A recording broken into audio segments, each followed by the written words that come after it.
elles sont complexes, ok?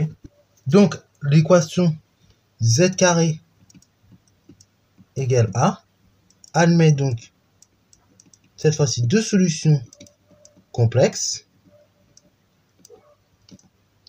Donc, z1, pardon, c'est moins i racine carrée de la valeur de absolue de a, et z2, c'est i facteur de racine carrée de la valeur absolue de a. Ok? Donc ça, c'est dans le cas où a strictement négatif. Donc dans ce cas-là, eh ben, on a ces deux solutions-là.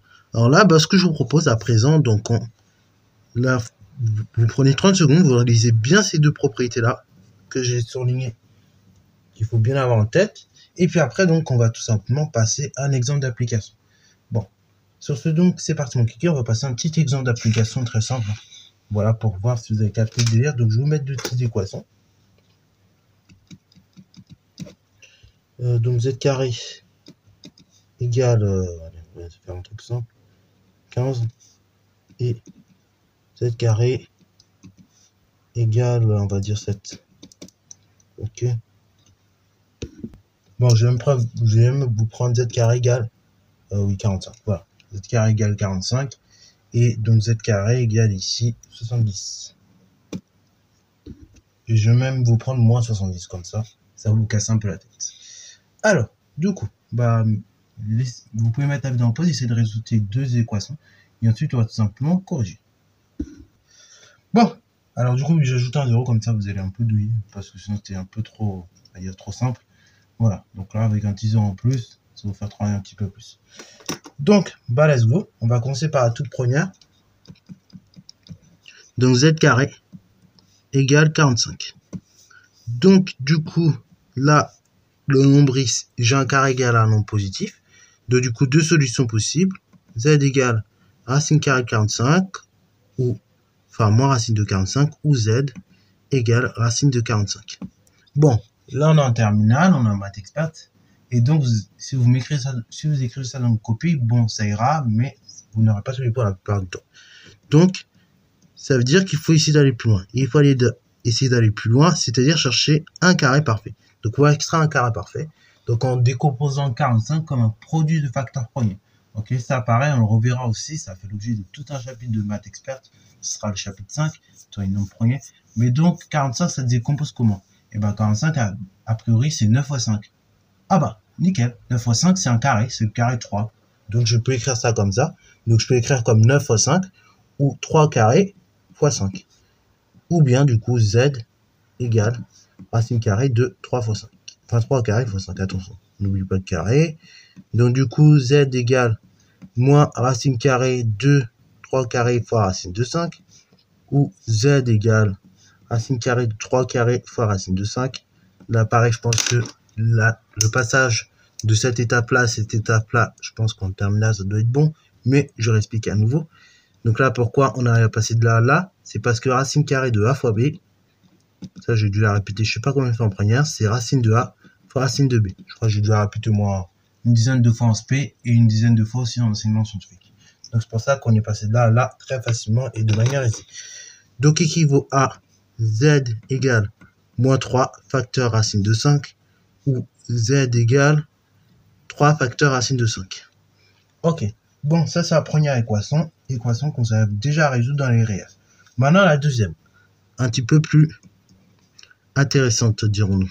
Donc z carré égale 700. Bon, a priori, moins 700. J'ai oublié le mot. Donc a priori, là quand on regarde dans R, il n'y a pas de solution. Parce qu'un carré ne peut pas être négatif. Mais dans les complexes, on a dit qu'il y a une solution. Donc on va dire, cette équation équivaut à dire la chose suivante. Donc que z est égal à moins i facteur valeur absolue de moins 700. Ok. Ou z égale i facteur racine carrée de valeur absolue de 700. Jusque là on est d'accord. Donc on a bien dit c'est moins i facteur valeur absolue du nombre qui est là. Et i facteur de valeur absolue du nombre qui est là. Donc équivaut à z égale moins i racine carrée de 700, ou z égale i facteur racine carrée de 700. Ok, parce que valeur absolue de 700, moins 700, pardon, ça fait 700. Ok, voilà pourquoi on en arrive là. Alors certains vont, donc là pareil, certains vont dire, bah c'est bon, j'ai fini le boulot, j'ai donné les deux racines. Oui, on a donné deux racines, sauf que là, elles sont pas parfaites, elles sont pas bien écrites. Donc là, encore une fois, il va falloir essayer de, d'extraire un carré parfait. Ok, donc pour extraire un carré parfait, bah il faut décomposer. Ok, donc comment on peut décomposer ceci? Et ben on part de 700. Donc z égale moins i facteur de 700, racine carrée de 700, pardon. Donc 700 a priori c'est 7 fois 10, mais 7 fois 10, enfin 70 fois 10. Mais 70, si je regarde, c'est 2 fois 5 fois 7. Donc là, je peux écrire c'est 2 fois 5 fois 7. Voilà. Donc ça fait 70. Hein. 5 fois 7, 35 fois 2, 70. Et fois à nouveau, donc on a dit... donc là, ça fait 7. On a dit 70, on a dit fois 10. Donc 10, c'est pas non premier. Donc c'est 2 fois 5. Alors, vous allez comprendre pourquoi j'ai écrit autant. C'est parce qu'après, du coup, ça va me permettre de faire deux grosses simplifications. Ouais, là, c'est bingo. Ou bien z égale i facteur de racine carrée de 700, donc 2 fois 5 fois 7, qui fait 70, fois 10, donc 2 fois 5. Ok. Là, bingo, va falloir faire double simplification. Bon, allez, on va un petit peu faire une mitraillette. Donc, je prends deux surligneurs, un rouge, enfin un rose et un bleu. Donc là, 2, je le vois quoi? Je le vois 2 fois. Ok, donc 2 fois 2, c'est 2 au carré, par définition. Ok, et là, pareil, 2 fois 2, c'est 2 au carré. Yes. Après, je vois aussi 2 fois, je vois à nouveau 5 fois 5. Donc 5 fois 5, par définition, c'est 5 au carré. Donc du coup, nickel, je vais pouvoir faire une extraction de 2 carrés parfaits. Magnifique. Magnifique. Donc là, on va écrire ça un peu mieux. Donc ça fera z égale moins i facteur racine carrée de 2 au carré fois, donc là, racine carrée de 2 au carré fois racine carrée de 5 au carré fois racine de 7, et z égale, donc i facteur de racine carrée de 2 au carré fois 5 au carré fois, donc on a 17, fois racine de 7, hein, chaque fois, tout est en racine. Là, du coup, on peut extraire nos deux carrés parfaits. Z égale, donc moins i, multiplié par racine carrée de 2 au carré, ça fait 2, fois 5 racine carrée de 5 au carré, 5, fois 7, racine de 7, hein, et z égale, donc là, la même, mais l'opposé. Ok, donc c'est i, fois 2, fois 5, fois racine de 7. On simplifie au max, ça fait z égale, donc là, du coup, on va l'écrire sous cette forme-là. 2 fois 5, 10, donc ça fait moins 10i, racine de 7, et z, il peut être égal aussi à 10i, racine de 7. Ok, bon, on n'aime pas trop écrire comme ça, on va même l'écrire autrement, ça fait z égale, donc directement moins 10, racine de 7i, et z égale, moins 10, racine de 7i. Ok, voilà, là c'est un peu plus propre. Et donc voilà, une équation qui, a priori, dans les réels n'avait pas de solution, c'est quand même incroyable. Hein. Quand je vois la tête de cette équation, juste ici, et bah, a priori, dans les réels, vous voyez qu'il n'y avait pas de solution. Et on se disait, bah, pas de solution, nickel. Sauf qu'en fait, c'est là où, entre guillemets, la magie des complexes est incroyable, c'est que, du coup, dans les complexes, on a une solution. On a même deux solutions à ce genre d'équation. Donc, vous voyez, c'est pas parce que dans un ensemble, vous n'avez pas de solution, ça aussi, c'est un truc que vous pouvez avoir en tête. Parfois, on peut vous dire, oui, dans l'ensemble, il n'y a pas de solution, et ben, on s'arrête là. Oui, c'est vrai, il n'y a pas de solution pour un ensemble, mais est-ce que c'est vrai pour la généralité des ensembles? Et bah justement, ça, voilà. Ça, c'est un truc qui, vous pouvez vous poser la question et vous êtes légitime de vous poser la question. Et d'ailleurs, la plupart du temps, c'est pas parce qu'il n'y a pas de solution à une équation dans un ensemble que dans un autre, il n'y aurait aussi pas de solution. Par exemple, si je prends l'équation 2x égale 15, bon, dans le grand N, il n'y a pas de solution, parce que il faut que les solutions soient entières. Mais en revanche, si je prends dans le D, là, il y a une solution, qui est 7,5. Vous voyez? Donc, du coup, voilà. C'est pas parce qu'il n'y a pas une solution dans l'ensemble que dans d'autres, il n'y aura pas de solution. Il peut même en avoir plusieurs dans d'autres ensembles. Et justement, c'est ce qu'on va voir avec les équations là. Donc, les équations carrées. Donc, équation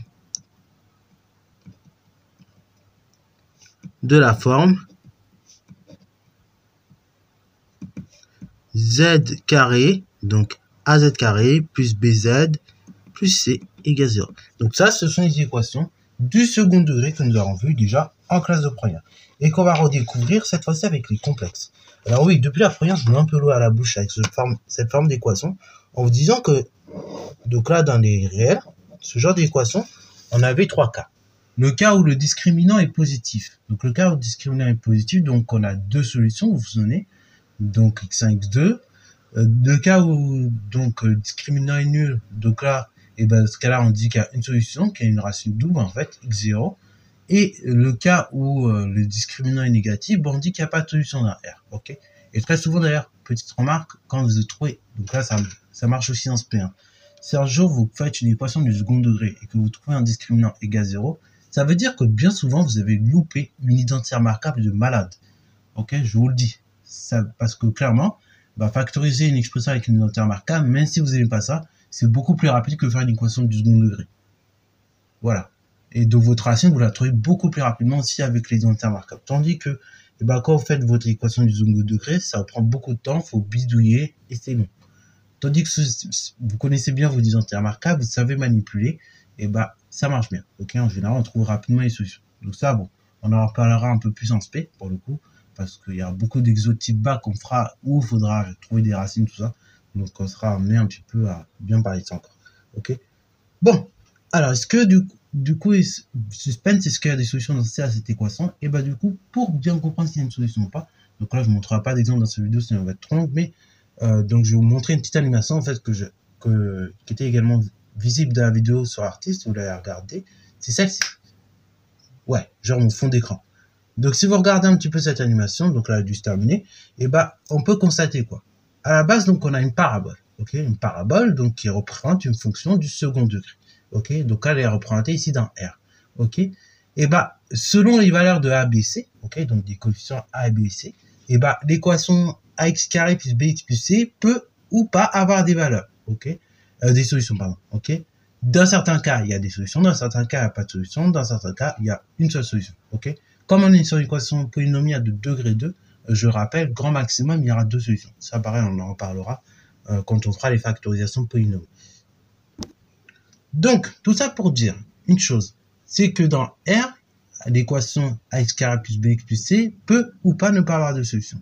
Mais si on se projette dans Z, donc je remonte à l'animation, et en fait, en faisant un plan complexe, donc ça, on va redéfinir ça dans le chapitre suivant, donc en projetant cette courbe dans un plan complexe, on voit que la courbe, en fait, n'est plus visible en 2 dimensions, mais ici, donc en 4 dimensions, elle se dévoile en 4 dimensions, et donc l'équation ici, AZ carré plus BZ plus C, va toujours mettre au moins une solution, ok?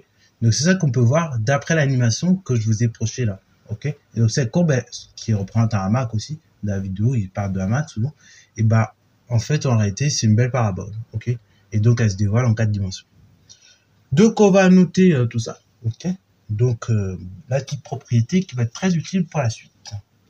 Alors, du coup, on va juste compléter cette propriété et puis pareil, il y aura une vidéo d'exercice qui va vous présenter ça dans le détail parce que là, je suis en train de me rendre compte, je parle tellement que la vidéo là va durer 10 heures et je ne veux pas vous perdre trop de temps non plus. Donc, du coup, donc là, on a une équation de la forme AZ carré plus BZ plus C égale 0. Donc là, pareil, je rappelais une petite chose, le discriminant, donc c'est B carrément 4AC, ça je pense que je vous le reverrai beaucoup de fois en schémat, hein. Mais je vous le rappelle quand même au cas si vous l'avez oublié. Dans ce cas-là, on va avoir 3 cas, pardon. Si le discriminant est strictement positif. Donc l'équation elle a deux solutions réelles. Et donc les solutions sont les suivantes. X1, donc c'est moins B, moins racine de delta, divisé par 2A. X2, c'est la solution conjuguée, donc c'est moins B plus racine de delta, divisé par 2A. Ok? Donc là, ces deux solutions réelles, là, elles sont conjuguées. D'ailleurs, vous pouvez très simplement le remarquer, hein. Là, j'ai en moins, là, j'ai en plus. Donc là, on a deux solutions réelles conjuguées. Et donc également, en revanche, si delta est nul, l'équation, donc là, une seule solution, x0, et très souvent, ça veut dire que vous avez oublié une identité remarquable. Parce que oui, quand delta est nul, on peut faire une identité remarquable et c'est beaucoup plus rapide. Donc x0 est égal à quoi? Donc c'est moins B sur 2A. Ok, voilà. Bon, c'est vrai que x0, la valeur est très simple à mémoriser, hein. Moins b sur 2a, mais pareil, si vous êtes des gros chômeurs comme moi et que vous voulez pas apprendre cette petite formule pour rien, et ben dans ce cas-là, tout simplement, vous avez tout intérêt à remarquer les entiers marquables quand il y faut. Ok. Et enfin, dernière chose, si delta est strictement négatif, là donc l'équation a deux solutions complexes et non réelles, donc là toujours complexes, conjuguées. Et donc les solutions seront les suivantes. x1 donc c'est moins b moins i racine carrée de valeur absolue de delta divisé par 2a.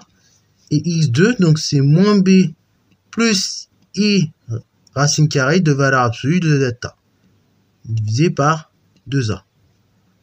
Voilà, donc ça ce sont les deux solutions pour une équation polynomiale de degré 2 complexe, ok, lorsque delta est négatif. Voilà, donc là il faut bien les avoir en tête. Pour le coup là il faut savoir, il faut bien les apprendre. Voilà. Là c'est rare que je dise ça en maths, hein, mais là pour le coup il faut les apprendre et savoir surtout les appliquer, hein, ces formules là. Donc là du coup on passe de 3 formules que vous aviez en première. Voilà, vous avez 3 formules plus ce discriminant bien évidemment à 5 formules. Donc là du coup on a un petit peu élargi le spectre des équations et donc la résolution. Donc voilà, j'espère que cette petite vidéo t'a plu. Si c'est le cas, n'hésite surtout pas à la liker, lâche un plus gros pouce bleu, tout ce que tu veux, partage-la, fais tout ce que tu veux. Et donc également tu peux liker, mettre un commentaire et donc sur ce, bonne réussite à toi en mathématiques et en sciences.